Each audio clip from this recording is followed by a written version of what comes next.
Mollywood times സിനിമയുടെ അവസാനം ഒരു പുസ്തകത്തിൻ്റെ എല്ലാ കോപ്പികളും നശിപ്പിച്ചു കളഞ്ഞതുകൊണ്ട് തന്നെ നായകനെ ഒരു കാര്യം തെളിയിക്കാൻ പറ്റില്ല എന്ന് പറയുന്നുണ്ട്. അതേ കാരണം കൊണ്ട് തന്നെ എതിരെ നിൽക്കുന്നവർക്കും ആ കാര്യം തെളിയിക്കാൻ പറ്റാൻ പാടില്ലാത്തതാണ്. ഇതടക്കമുള്ള ഒരുപാട് കാരണങ്ങളാൽ സംവിധായകൻ്റെ ആദ്യ ചിത്രമായ മുകുന്ദനുണ്ണി അസോസിയേറ്റ്സിനേക്കാളും മികച്ച അനുഭവമായിരുന്നില്ല എനിക്ക് രണ്ടാം ചിത്രമായ Mollywood times. Naslen, producer, director എന്നിവരുടെ ഇമേജ് കൊണ്ട് ഈ സിനിമ നഷ്ടമാവാതെ ഇരിക്കട്ടെ എന്ന് ഞാൻ പ്രാർത്ഥിക്കുന്നു.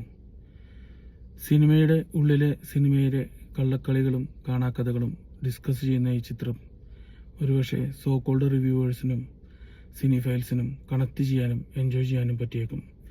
എന്നെ സംബന്ധിച്ച് ഷറഫുദ്ദീൻ ചെയ്യുന്ന ക്യാരക്ടറിൻ്റെ എൻട്രി മുതലാണ് എനിക്ക് ഈ സിനിമ എൻഗേജിങ് ആയി തോന്നിയത്.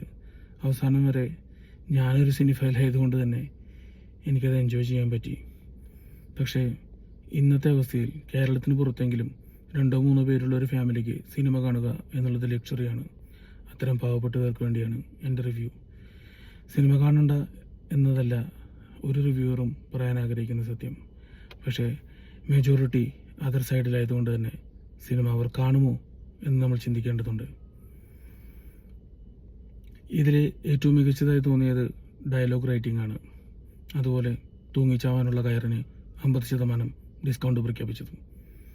അതൊഴിച്ചു നിർത്തിയാൽ സാധാരണക്കാരുടെ ജനങ്ങൾക്ക് ഈ സിനിമ എൻജോയ് ചെയ്യാൻ പറ്റുമോ എന്നെനിക്കറിഞ്ഞുകൂടാ. ബേസിൽ ജോസഫിൻ്റെയും വിനീത് ശ്രീനിവാസിൻ്റെയും കാസ്റ്റിംഗ് പോലും എനിക്ക് വിജയിച്ചതായി തോന്നിയില്ല. ഒരുപാട് എഫേർട്ട് ഇട്ട് ചെയ്ത സിനിമയാണ്, അതിനെ ബഹുമാനിക്കുന്നു. പക്ഷേ ബോക്സ് ഓഫീസ് പ്രഡിക്ഷൻ പറയുകയാണെങ്കിൽ ആവറേജ് ഓർ ഫ്ലോപ്പ് എന്ന രീതിയിലേക്ക് ഈ സിനിമ എത്താനാണ് സാധ്യത.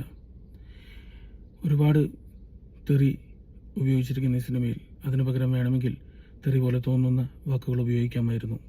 പക്ഷേ എൻ്റെ സിനിമ എൻ്റെ തീരുമാനങ്ങളാണെന്ന് ഒരു സംവിധായകൻ തീരുമാനിച്ചാൽ അതിനെ എതിർക്കാൻ നമുക്കാർക്കും അവകാശമില്ല.